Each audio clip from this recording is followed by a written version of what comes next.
जब मतलब साग के लिए जंगल में आई तो माँ अपने बाल को बिखेर करके जंगल में बैठी थी। नमस्कार, आप सभी का स्वागत है राजपट टीवी के डिजिटल प्लेटफॉर्म पर। आज हम आपको बताने जा रहे हैं यूपी बिहार नेपाल की सीमा पर स्थित मां मदनपुर मंदिर की अनोखी कहानी।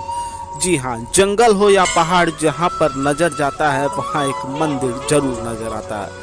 हर मंदिर से जुड़ी कोई ना कोई आस्था जरूर होती है। हर साल लाखों की संख्या में ऐसे भक्त हैं जो कोसों दूर जाकर मंदिरों में दर्शन करते हैं, फिर मंदिर भले ही भारत के किसी दूसरे छोर पर ही क्यों ना हो।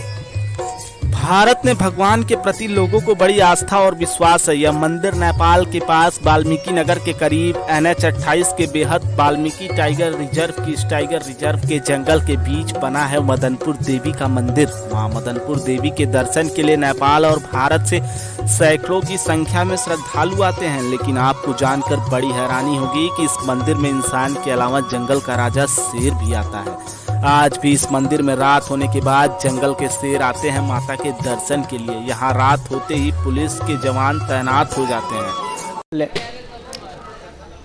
माँ के स्थान के पास मतलब जंगल बहुत घना था। उसके बाद से मतलब गाँव था, तो गांव का लोग मतलब जंगल से लकड़ी लेना, साग लेना, सब साग सब्जी के लिए मतलब आते थे। तो मतलब औरतों का, लड़कियों का एक झुंड था, तो मतलब वो लोग झुंड बना करके साग के लिए जंगल में आती थी। एक दिन की बात है कि मतलब 2 लड़की छूट गई और सब लड़की और औरत साग के लिए जंगल में आ गई।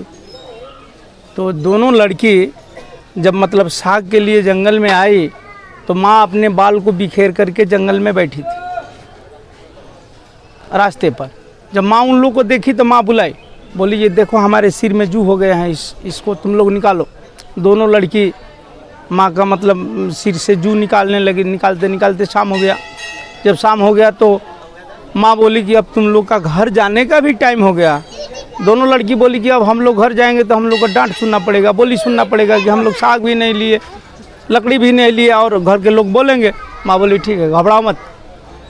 दोनों लड़की से माँ बोली कि देखो वहाँ पे साग रखा है, जिसको जितना इच्छा हो उतना बांध लो और मैं तुम लोग के घर के पास तक छोड़ देती हूँ। दोनों लड़की अपनी इच्छा के अनुसार साग को बांध ली और माँ आगे आगे हो गई, पीछे पीछे दोनों बच्ची।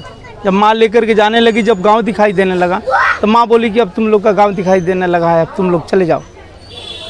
तो जब वो लोग 10 डेग आगे बढ़ी तब माँ बोली अरे कुछ तुम लोग का मांगना है तो मांग लो। तो दोनों लड़की हंसते हंसते बोली कि हम लोग का एक एक पुत्र चाहिए। माँ बोली ओ मस्त, ऐसा ही होगा, जाओ। अब दोनों लड़की घर गई। कुछ दिन के बाद उन लोग का मैंने पेट भारी होने लगा। घर का लोग बोले कि भाई ये लोग कहीं गलत जगह पर गिर गई है। ऐसे ही समय व्यतीत होने लगा और उसके बाद से दोनों का शरीर से एक एक लड़का पैदा हुआ था। अपने घर के प्रतिष्ठा को बचाने के लिए वो लोग ला करके जंगल में दोनों बच्चे को छोड़ दिए। घूमते घूमते माँ दोनों बच्चे को पा गई और पाने के बाद से दोनों को पोसने पालने लगी। जब कुछ बड़े बड़े हुए तो एक का नाम रहसु गुरु रखी और एक का भीमा गुरु। जब ये लोग मतलब कुछ ज़्यादा होशियार हो गए तो बोले कि माँ हम लोग कैसे जिएंगे, क्या खाएंगे, किस तरह रहेंगे। माँ बोली ठीक है, घबराओ मत। कतरा का झूर काटो और मेह हला करके बाघ नाद करके दौरी करो, उसमें से जो निकलेगा वही तुम लोग का भोजन होगा।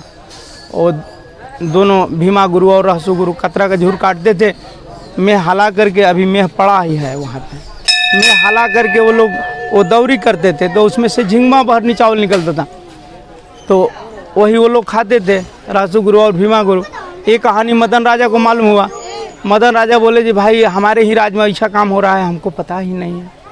मदन राजा आए तो मतलब रहसु गुरु और भीमा गुरु से दोनों से पूछे कि आप लोग यहाँ किसके बल पर रहते हो।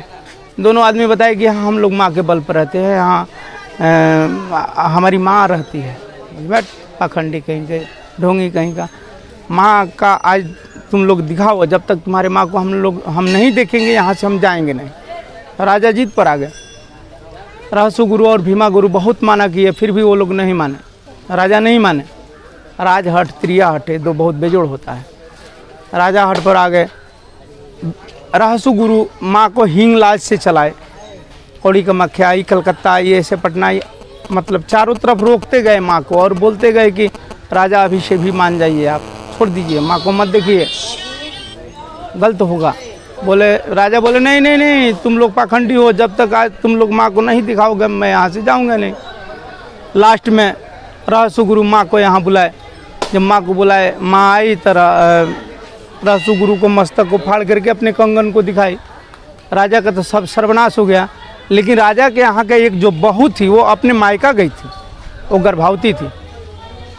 उन्हीं को माँ एक छोड़ दी। उनके शरीर से एक लड़का हुआ जो कि आज बड़गांव स्टेट बोल रहा है, वही चढ़ा है। और तब राजा यहाँ से, राजा का तो सब सर्वनाश हो गया। यहाँ से 1 किलोमीटर दूर पर उनका किला जो मतलब था, बड़गों बोलता है। आज भी वहाँ गाछ आप 2 आदमी मिल करके पकड़ेंगे तो नहीं पकड़ाएगा। आज भी बगीचा है वहाँ, ईंट एक एक आप देखिएगा तो लगेगा कि अभी ताज़ा ही है, एकदम आज ही का चिमनी से आया है।